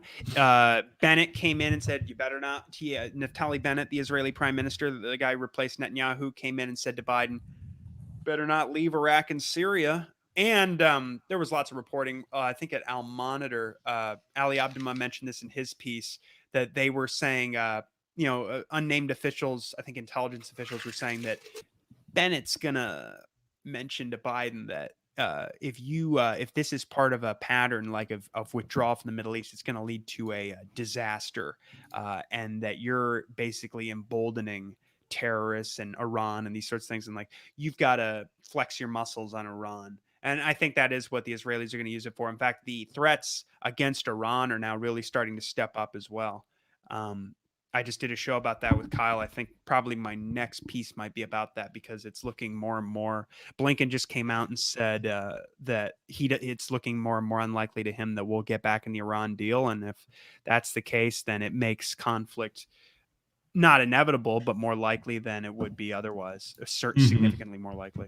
And there's no reason not to return to that deal except for frankly, the bullshit that the Israel lobby spews, and the American imperialists who just want to keep that tension going for their own purposes. But the Israel lobby are the one. I mean, Israel is the one that runs around saying, "Well, Iran's looking for nuclear weapons, and it's gonna be a nuclear arms race if they get a nuclear weapon," which is they have somewhere between 90 and 300 nukes.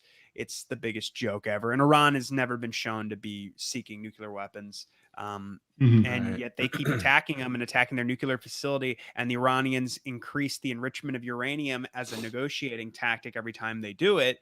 And then again, to your guys' point about Biden, it looked like he was dragging his feet on Afghanistan. I thought he was doing that with both Afghanistan and Iran. He changed on Afghanistan, but on Iran and Yemen, which he promised he was going to end, he's doubled down on Trump's policies there.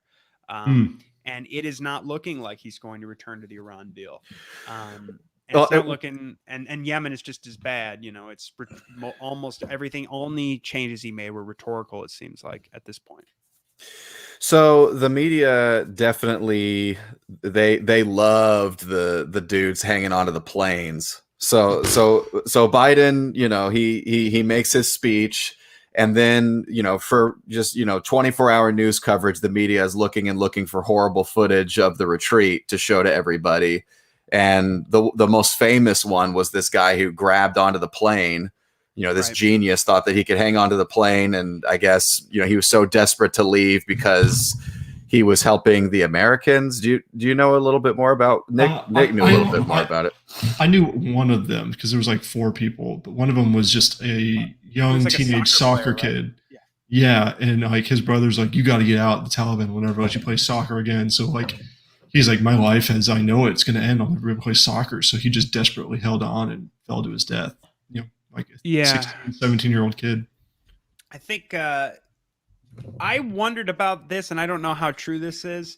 It was just something, a thought I had at the time of all that. I was like, how much is the American media and like establishment media across the board intensifying the panic over there? Because if you remember, they were kind of like acting like the sky was falling. This is like ISIS taking over Western Iraq, and you heard people saying things like Michael Rechtenwald got into an argument with Scott Horton, and he was like, "There's beheadings going on now. Like, are you happy? Everybody who wanted to end this thing." I haven't seen any photos or videos of that. Neither did I. And when he said that, I was like, beheadings. And I looked it up. Essentially, it was, I think, statements from if you look it up, it was like articles on Fox News. And if you read beyond the headline, it was like, well, people told the embassy that there was beheadings, and maybe, I don't know. Well, there was that one guy who was hung from our Black Hawk helicopter. I saw that video. Yeah, but Kyle and James Lindsay and these like IDW adjacent people kept sharing that shit, and I was like, because Scott came out, and so did Kyle Anzalone, my friend and the host of Conflicts of Interest, the editor at antiwar.com, and he covered it on the show on Conflicts of Interest, and it turns out there's another video that shows that guy he's waving or something. He wasn't being hung from a plane. He was trying to plant a flag, like it might have been a Taliban flag, I think, if I remember, into a building, and they just were like, well, we'll hang him from the helicopter. You can get in that harness. They weren't hanging. That wasn't a dead person. It wasn't real. If you watch the whole video, you see him like waving or something. Like, I think people really wanted, and you also got to learn a lot about independent media personalities, like who kind of wants to see some real atrocities so they can go, you see, Biden, yeah. this piece of shit. There were a lot of people, even in the libertarian world, who were, Michael Malice came out immediately after the attack at the Kabul airport, outside the airport, and basically he had a few days earlier retweeted something about how it was controversial, where he goes, at some point Biden decided that losing Americans' lives at the hands of the Taliban, the political cost of that was worth it. And he retweeted that like an hour or two after the attack at the airport. And I sent that to Kyle. We were looking at it. We're like, what the hell? We don't know who did this. What are you talking about? Like that's war propaganda. Technically, you can't just say that the Taliban did this. Michael's job, is to be skeptical of the cathedral, and he's supposed to be a guy who stands against the deep state or whatever, the media, the lies of the press, that they, and he talks about this stuff all the time. So I don't know why he did that. I don't know why he, jumped the gun on that, but that was irresponsible. I saw a lot of he wasn't the only one. There were a lot of people who I think wanted to see. Rechtenwald was doubling down on that stuff too, and he started calling libertarians leftists. And he goes, "You conceal your leftism beneath the cloak of libertarianism." And I didn't renounce the left to be. That's a first. And I'm like, dude, shut up. Nobody even cares. You know what I mean? Like Michael Rechtenwald. Oh shit, what is he saying about? I didn't renounce the left. I just thought that was embarrassing because I don't know if these guys are trying to like get in with the IDW or what, but I'm very suspicious of people who were like, actually Michael Rechtenwald of all people said Biden just handed over weapons to the Axis powers in World War III, implying Taliban and China are the Axis powers of World War III. So if he's right. Yeah, the Taliban, who can't even hang a guy right. They didn't hang it around his neck. Yeah. I'm watching I don't know if the guy can plant that flag either. I think there's a lot of incompetence going around. I'm amazed they managed to fly the helicopter in the first place. Plus, the Taliban are totally cool with soccer. Turns out they just started their own, soccer team. Is that true? Yeah, the the goats. Yeah. Getting back to your point about the American media, hyping this up. That 17-year-old kid, this is a 20-year war. He grew up only during the American occupation. So he's believing everything the American media is probably saying, hook, line, and sinker. He's like, oh, yeah, my life's over. The Taliban. Oh, man, it's getting them too. Oh, man. That's why he jumped on the plane. He didn't know any better. That's what I was thinking, because they weren't, especially in Kabul, they were not like, there were reports of like revenge killings or something like that. I didn't see so much evidence of that. Like I said, it seems like most of the stuff, it was more or less people projecting what they thought should happen, or what I think subconsciously or otherwise. I think there's a lot of people who really want to see something really bad happen. And when they ran out of use it as a bludgeon against Biden, or use it to prevent anything like this ever happening again, or at worst, using it as an excuse to go back in and launch a surge or something. And then when they couldn't dig up enough, like horrible footage, they ran out, they shifted gears and started talking about how bad this was for women. Yes, in Afghanistan. I went to the Times. They went woke about it. That was the headline. They're like, well, we got the right, the conservatives, they came out against it because rah, rah, America. But how are we going to get our guys to hate it? Let's make it about women's rights, and that'll get them. Yeah, so, go ahead.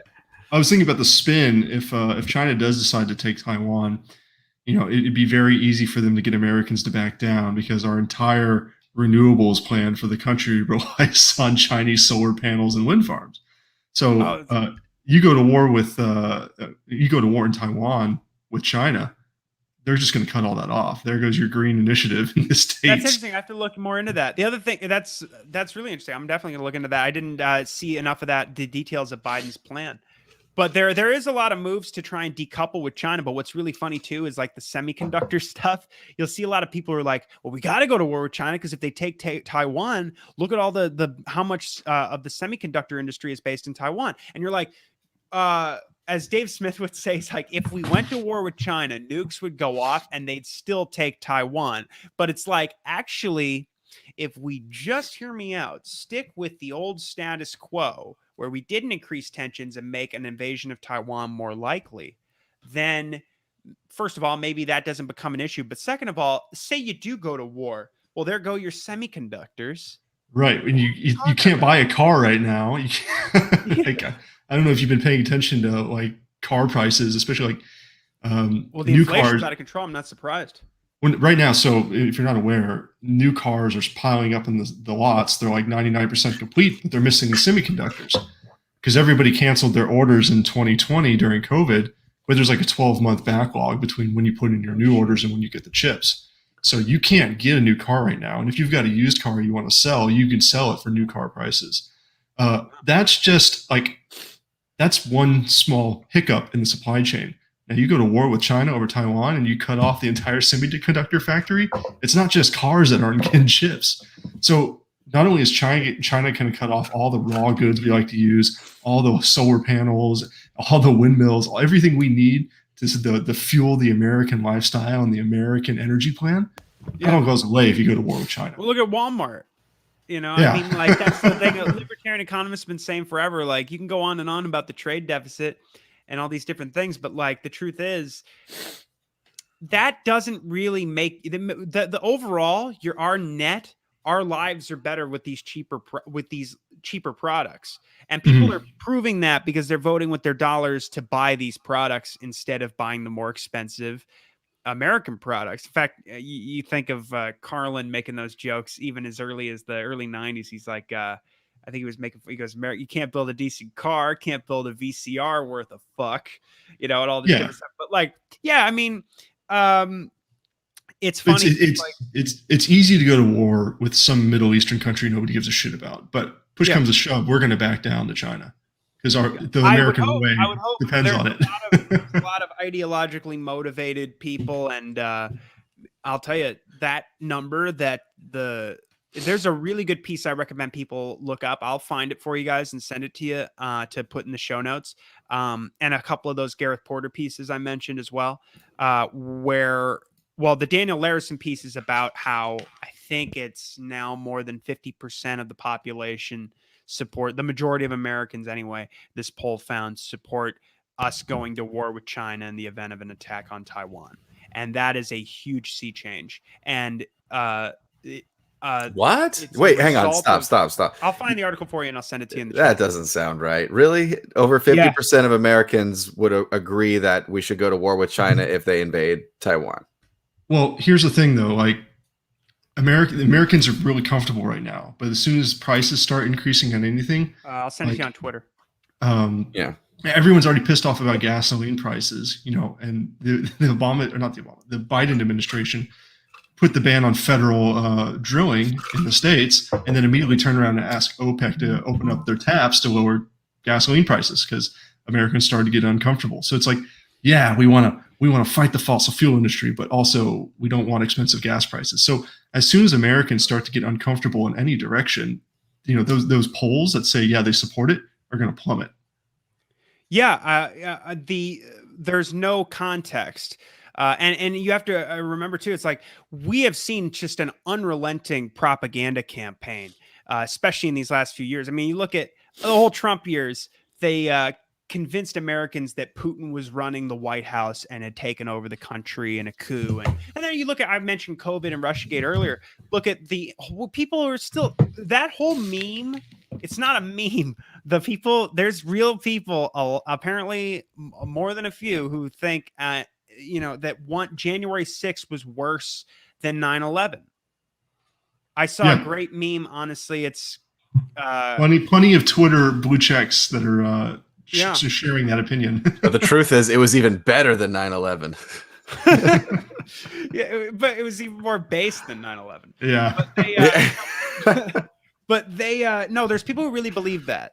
And the thing with China, they ramped up this new Cold War campaign against China so much here in the last few years. And it's come from independent media personalities quite a bit, actually. In fact, I'll just tell you, if anybody hasn't seen it, you guys haven't, Patrick McFarlane, my friend at the Libertarian Institute, who hosts Liberty Weekly, has an incredible documentary called, let me make sure I get the name right. It's his documentary about the Uyghur, the genocide claims. He's really an expert on this stuff, and you guys should interview him. You but were looking into this last time we talked to you because we kept hearing about all this genocide, but we wanted the hybrids. It really reeks of propaganda. Yeah, so I am not. That's a good idea. I was in the interim. I ended up getting sidetracked and focused on other things. I really recommend that you guys talk to Pat about it. But I'll just say that he has shown, and it's also been reported quite a bit now at the Gray Zone by Gareth Porter and Max Blumenthal, that there are all kinds of essentially massage data and claim. There's a lot of. It came out recently. The NED just announced that they've poured millions of dollars into these different Uyghur groups, and there's different organizations like the World Uyghur Congress, etc. And this very suspicious German researcher named Adrian Zenz, who has been putting out essentially these false claims about the numbers. And you find out, I think Max Blumenthal is the one who found out that the whole number, 1 million people in camps, it comes from the NED. Pat does some research into where those numbers come from as well, and he talks about it in the documentary, which is called, by the way, Stain of the Century, an investigation of Uyghur genocide claims. I'll send it to you over here on Twitter really quick. Cool. Perfect. Last thing I kind of wanted to talk about was Biden talking. Sure, I'll just say really quick, people should be very suspicious of those claims, because I think it plays a huge role in the propaganda of all this, because, really, when you think about it, it's also a great diversion, because it's like, hey, China is treating Muslims terribly, and then also the word Holocaust gets thrown around a lot. And also a lot of these claims, by the way, come from the Falun Gong, which is a cult, and this group called China Uncensored, and these people have been on like the Tim Pool show, and there's a lot of weird stuff going on right now with different people like Yamini Park, who's, changed her story a bunch of times. And you got to remember, like, it's come out about her that these defectors, I know this is North Korea, but people do get paid money to make these claims about these states. And it's a big industry. And it's being used, that Uyghur story is being used to, and I'm not taking a stand on exactly what's going on there. I'm just saying that the genocide claims are questionable at best. But they are being used to justify more sanctions on China and selective decoupling in places like Xinjiang. And the further that goes, to your point, it's probably hopefully it'll hit a wall, because they're like, we can't do this.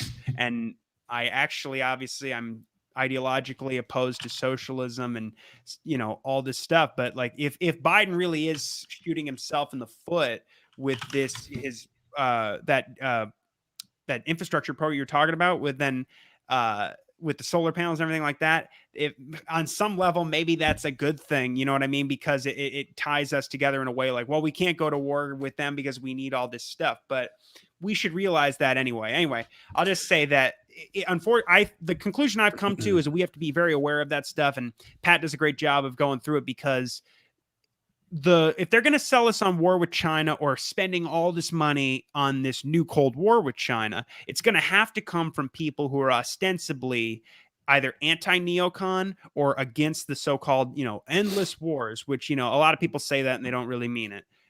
So I think we'll be on the lookout for that. So this is something that was recent. The U.S. did ban imports of some Chinese solar panels tied to the forced labor from the Uyghurs in Xinjiang. So, we're already starting to see some of these sanctions come in on the panels, but luckily there's plenty of other places in China to get the polysilica from, or they can just ship it down to Vietnam and then ship it over here. Like they can get around it pretty easy, but you are starting to see this impact. You see, and it just says committing genocide through repression of Uyghurs. So yeah, no, that's exactly what I'm talking about, where they use this as a way to, they're test running it, because people like Tom Cotton want to outright decouple the economy from China. Yeah, leverage our economy. Yeah.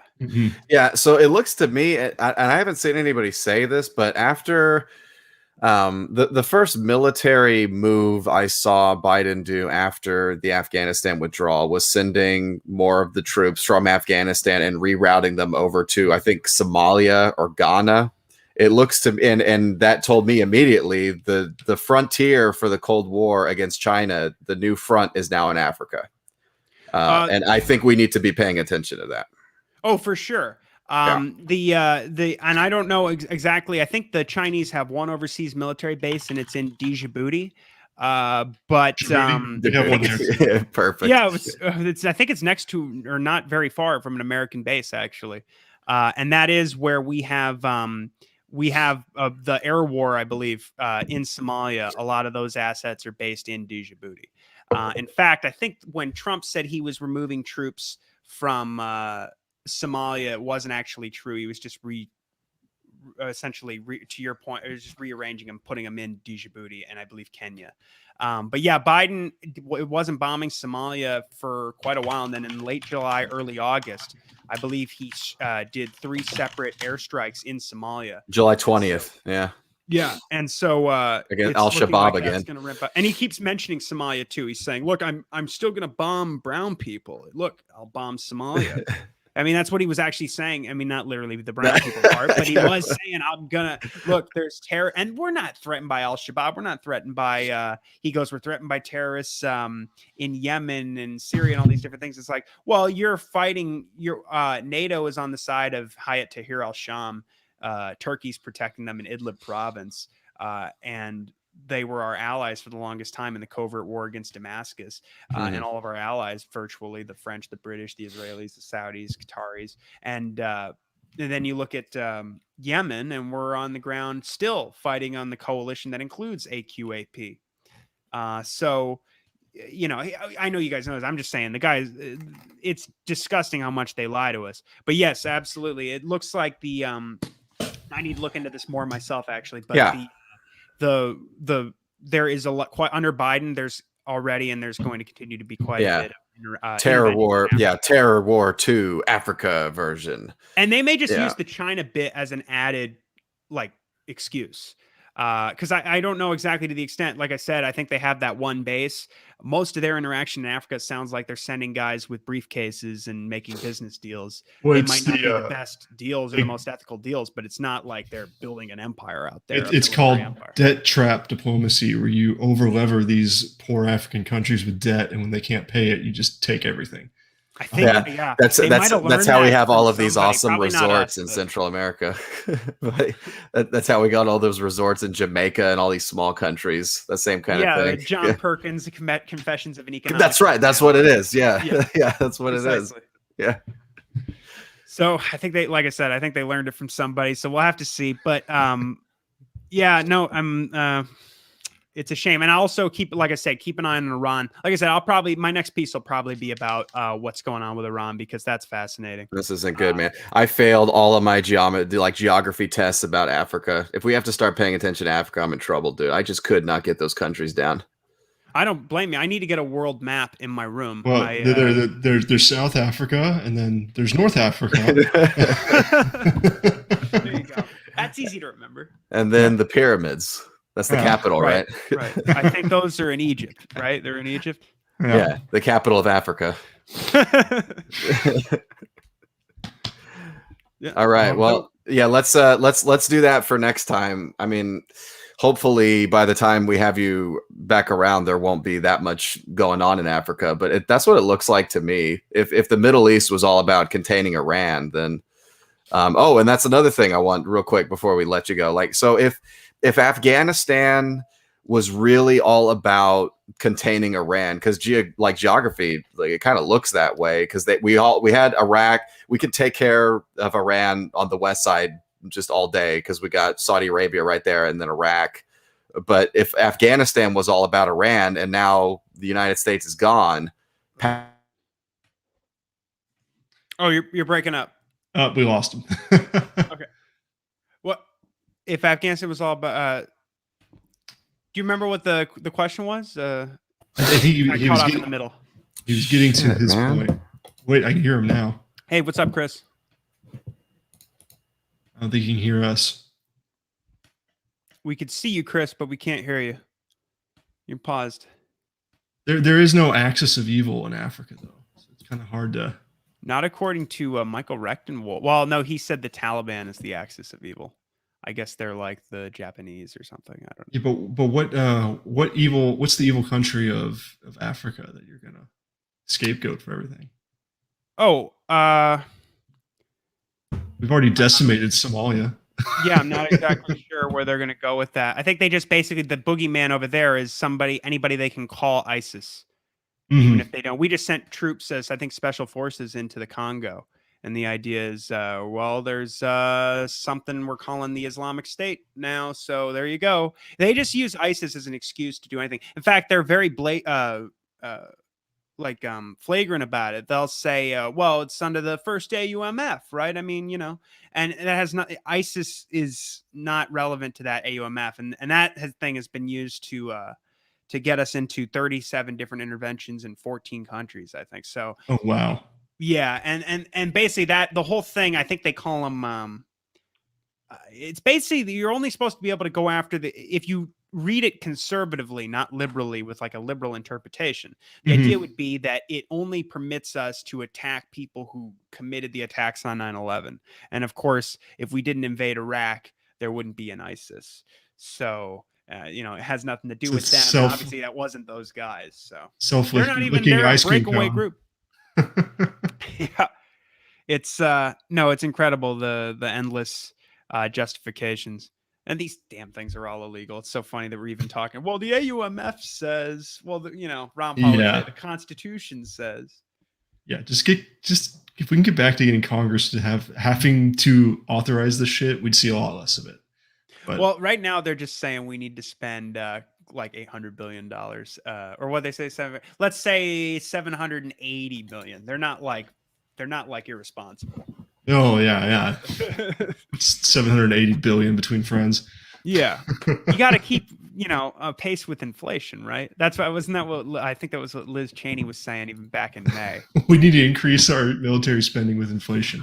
Tanks are 10% more expensive this year. Yeah, have you noticed, guys?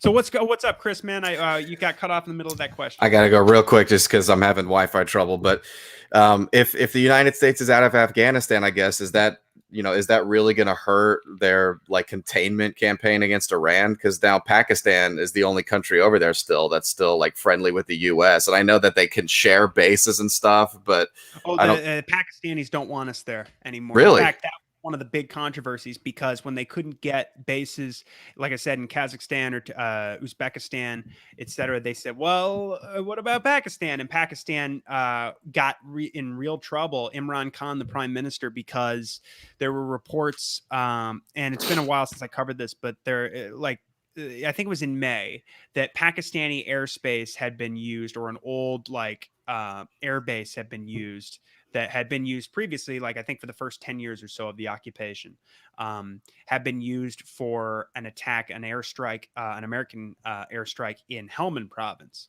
And the Pakistanis, that was not popular. It was very unpopular with their domestic population.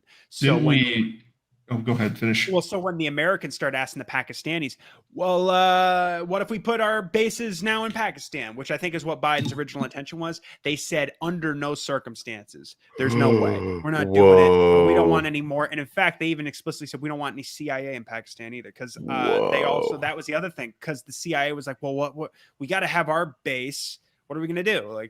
We can't have we need the CIA in the area. And then they use excuses. They're like, I love when you watch the news, they'll send out some congressman or senator who's like, if you don't have the intelligence, then when you bomb the country, you could kill civilians. That's your all of a sudden, even more of them. That. I just want to bomb the country, and I want to know more about the country I'm bombing. Is there anything wrong with that? The Pakistanis told them no way. The U.S. is pissed off everybody. They have no friends left over there. Didn't we really ruffle their feathers when we killed Osama without their permission?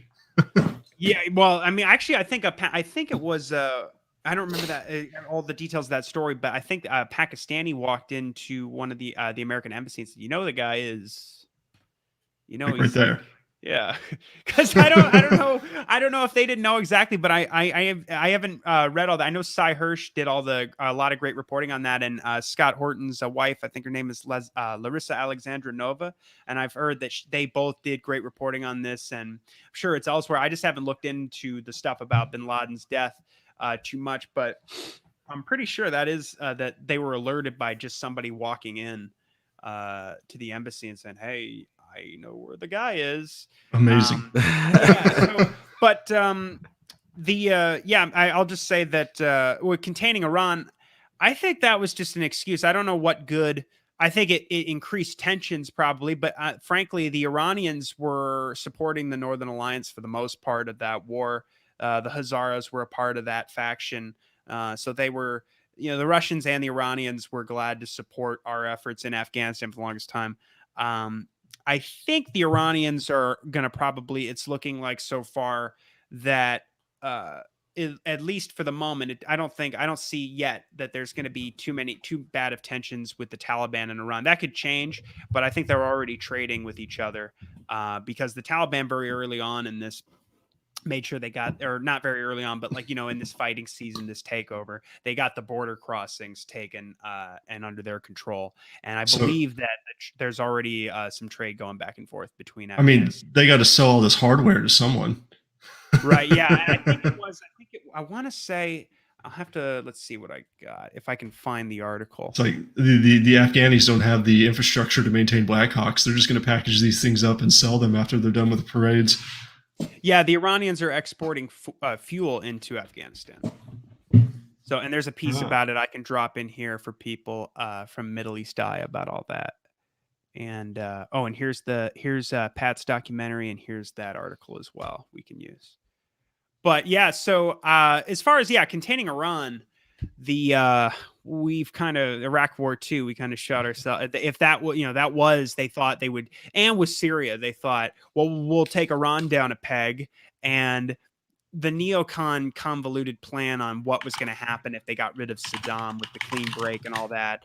They thought they were going to get a Jordanian Hashemite king to take over in Iraq, and he would lean on the clergy and Najaf, the Shiite clergy, to wean off Lebanese Hezbollah from their alliance with Syria and Iran. And basically, Israel could, they didn't have to get they wouldn't have to negotiate with the Palestinians because there would be no threat from that whole threat on their northern border from Hezbollah, so-called threat. It's they're defending themselves over continued attacks from Israel over the last several decades. But I mean the whole cockamamie scheme was that they were going to try and get Iraq to be taken over by Shiites who they thought would be like part of the Jordan, Turkish, Israeli, American axis in the region there, and that they could then they could take care of, like, basically tell the Shiites, knock it off and don't ally with Iran anymore. Like it would be that simple, because they thought, like, well, these guys claim their bloodline from the Prophet, and the fact is that the Shiites of Iraq and they do not. Scott goes through this in enough already. They have no. There even was a fatwa against supporting the Hashemites back in the 20s and 30s in Iraq. So that was all complete nonsense. That Amit Chalabi had blown up David Wormser's ass, and he lied to them. And so, but that's why they did what they did, and they got rid of Saddam, who was the main guy doing historically America's dirty work in containing Iran, going back to the Iran-Iraq war. And the Saudis were pretty pissed off about that. So there you go. This was the best thing that happened. When they first came in, their PR was good at the beginning. Everybody was like, because the media kept saying they're gonna cut women's heads off in the streets, and then you kept seeing videos like this and them working out in the gyms and eating ice cream. They're having a big we just beat the United States party. Yeah, I think everybody was Cinderella like, story. Cinderella story came out of nowhere. yeah. So we got these go-karts going for us, which is nice. yeah. They got Disney World. Well, that's nice. But we got this. Got the carousel. But yeah, with the Iranian thing, unfortunately, I think they're going to keep. I don't know where they're going to go with that. I mean, that's partially the excuse for the genocide in Yemen, is that which is a lie. The Houthis are supported politically by Iran, but first of all, that wasn't even immediately true. It took years before they were. I think they even really recognized or made any kind of significant relations with the Houthis, diplomatically speaking. And but they're not arming them. That's just a lie. Gareth Porter has debunked that stuff a bunch. How are you going to get all these? Supposedly, they go, well, they're being armed with drones and missiles from around. Well, they're not getting it through the American Saudi blockade, and also that country is flush with weapons. They have so many weapons. They were exporting arms to Somalia during the war. If they could get it through the block. In fact, that was one of the ships that they tried to claim was, Iranian arms or whatever.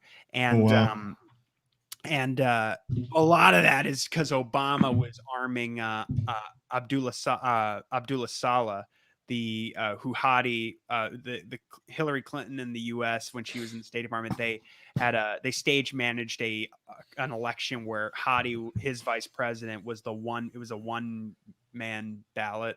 Famous picture. It's just a big picture of him with a little rainbow and a single thing you can check in, and they called that like a free and fair election. And there you go. He went recognized president. But he's been on house arrest in Riyadh since 2015. So, and that government controls, I think, one province called Marib in northern Yemen at this point, and it's contested by the Houthis. That's where most of the fighting has been the last several months.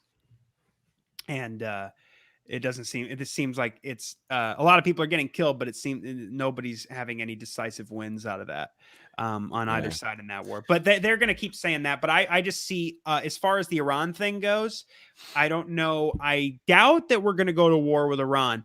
But I will say this, the sanctions are going to probably get worse. Biden's added multiple sanctions since he came in. Well, sure. Sanctions only get worse. They don't get better. He just did recently, for sure. And also, the Israelis are going to lean hard on them to not return to the deal. And they keep coming out and saying, we're going to, by the way, the Iranians came out and said, Biden threatened us. He said, if negotiations don't work, we have other options that we'll look at, and this sort of thing. And he said that with Naftali Bennett in the room, who did an interview with the New York Times shortly before his meeting with Biden. And he said, we're going to continue clandestine attacks in Iran, including the gray area stuff. And I'm going to present a plan. There was all this rhetoric coming out, and not all of it was in that article, but they were saying, we presented a plan to Biden of how to deal with Iran, and it's a strategy we're calling death by 1,000 cuts. They're saying that, on military and diplomatic front, multiple, attack, essentially moves against them. They're going to continue to attack their nuclear program. They're going to, and also you have the international pressure from them as well, because from the Europeans, who never hold the Americans to account for their violations of the JCPOA, but are always finger wagging at the Iranians, who technically are still, they're in the deal. The Americans are not. And I believe it's Articles 26 and 36 in the JCPOA that permit them to walk back their commitments if the other parties have done so. So they're still in it. And in fact, when they they have no use for 60% enriched uranium hexafluoride. The reason they're doing that is what they did. If you listen to Scott Horton or Gareth Porter, they'll tell you that they essentially turned up their enrichment program and brought the Americans to the table. It wasn't the sanctions that brought the Iranians to the table. That's what the Obama administration patted themselves on the back for. See, we starved enough people to death and we got them to come to the table. We showed them that America's boss and this sort of thing. But they really saw that, like, they have a civilian program, but they have a latent threat. It basically says, I think the way Scott described it in an interview recently was, I have a gun in my pocket, but the bullets are in the other pocket. So don't make me like don't make me load them. Yeah. The Ayatollah Khomeini and Khomeini have declared nuclear weapons and chemical weapons. I think it's haram is the term. It's forbidden. Like you can't do it. In fact, even when we were arming in Western European companies were helping them build their Iraq build its chemical and biological warfare programs during the Iran-Iraq War, and the American military and the CIA were giving them satellite imagery and $1 billion and all kinds of stuff to attack Iranian conscripts in the field with, sarin and taboon and all kinds of the worst, tens of thousands fun of stuff people killed. And the worst chemical weapons attacks really since chemical warfare since the First World War. And even then the Iranians did not. They were forbidden by Khomeini at the time to make chemical weapons and to respond in kind, and certainly not nukes. So and well, I mean, from their perspective, they make them. It's like assured destruction, right? I mean, yeah, I would imagine. So. I mean, that would be a great excuse for for a war to be launched. I'm sure there were no WMDs in Iraq, but we won anyways. exactly, and that's the thing too. It's like even with Iraq and Iran, they'll just lie. Like they still lie to us and tell us that like we have these sanctions on Iran because they want to build nukes. For the longest time, the Israelis they worked with the MEK. Those documents when they were like, we broke in the middle of the night and we went into a warehouse and we stole all these different files. And look at this stuff. And Netanyahu gave that big presentation when Trump pulled out of the Iran deal. Those were the same documents, I believe, that Gareth Porter had already shown were forgeries that were done. It's basically the Israelis and the MEK, the Mujahideen Khalq, made these things, and they had no idea what they were talking about. Some of the models were like all wrong, and their ballistic, their missiles that they were making, and all kinds of stuff. And then they lied and they said Fakhrizadeh, that the scientist that they killed at the end of 2020. Which again nearly got us into a kinetic conflict with Iran. They lied and said that he was heading their nuclear weapons program, that was a lie as well, of course. So definitely just keep an eye on that. Like we said, Iran, Africa, China. This seems to be the direction. And of course, always China. Always Russia. We have endless exercises under Biden going on in the Black Sea. Too many to even remember, but we had the largest exercises since the Cold War in Eastern Europe called Defender Europe 2021. And this is in the last several months. That was kind of the backdrop to the whole crisis in Ukraine. And the ramping up of all these different drills that have been going on with NATO, that has not stopped. That's been essentially out of control since Biden came in. And don't know where that's going. I mean, again, they may just be trying because they're not making. I heard Dave DeCamp and Scott Horton talk about this a little while ago. Dave DeCamp, the news editor at antiwar.com, they were talking about how, like, what demands are they making of the Russians at this point? Like, what is the end game here? And it looks like, honestly, the goal is because they're not making any new demands. It's not like they're demanding that the Russians cede Crimea or no longer support the separatist forces in the Donbass. It's not like they're doing that. It's just they're just ramping up tension. It's just Americans who want to keep their jobs. Money. Yeah. It's just, and that I hope at best case scenario, that's what they're doing with China as well. But the more and more you do that, the chances, the exponents go way up, for an accident to happen. And the way relations are with both states now, it's going to be very difficult to work something like that out. It's not like it has been in the past, like when on Hainan Island before 9/11, there was that incident where a U.S. plane ran into a Chinese plane. We were doing reconnaissance, and I think the Chinese pilot died, and the American had to land. And the Chinese had him in their custody, and the Bush government worked out a deal. And at the time, it was handled very relatively well. It's now something like that could, really start a serious, potentially a war. Yeah. All Fun. right, we're on 2 hours here, guys. Yeah, let's wrap, or we'll never get out of here. I got to get all these computer problems fixed. Dude, Connor, always a pleasure, man. Thank you. Thank you so much, Chris. Thanks so much. Dude, I'll see you on Twitter. Let's do it again soon. Okay, I think next, Africa. Hopefully the next time we have you on, we can be talking about how great it is that the war in Yemen's over. Right. I'll tell you what, I'm going to see what I've got going on. I'll come back on with some ideas and we'll figure it out. I'll just say in the interim, since I'll just tell you, I'm not the guy on Africa, at least not yet. You definitely should interview Kyle Anzalone about that. He knows he's been doing some great interviews, conflicts of interest with Danny Surgeon about this. He's the editor of antiwar.com, and he's the guy I would talk to about it. Yeah, we'll talk about it. All right, cool. All right, man. See you later. Thanks a lot. Take care, everybody. Bye, everybody.